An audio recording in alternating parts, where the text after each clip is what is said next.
Hi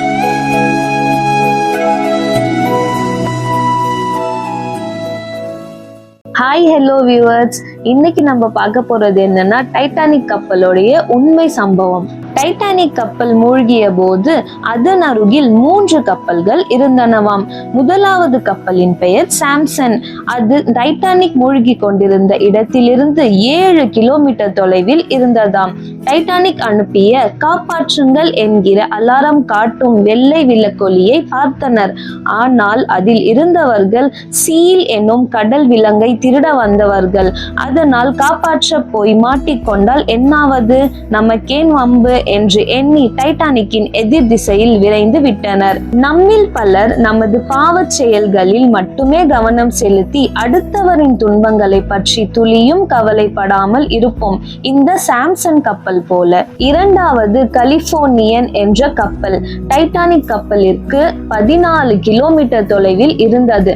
அக்கப்பலின் கேப்டனும் Titanic அனுப்பிய ஆபத்து அலாரத்தை பார்த்தார். ஆனால் அவர்களின் கப்பலை சுற்றியும் பனிப்பாறைகள் இருந்தன.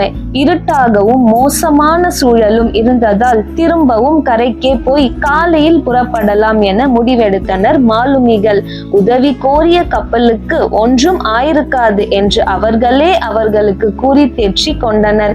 இக்கப்பலை போன்றவர்கள் நம்மிடையே இருக்கும். நம்மால் ஒன்றும் செய்ய இயலாது, சூழல் சரியில்லை, நிலைமை சரியானதும் பார்த்து கொள்ளலாம் என்று எண்ணுபவர்கள். மூன்றாவது கப்பல் கர்பாத்தியா.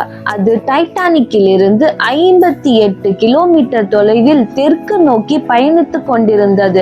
அப்போது கப்பலின் கேப்டனுக்கு டைட்டானிக் அனுப்பிய ஆபத்து அலாரம் ரேடியோ மூலம் கேட்டது.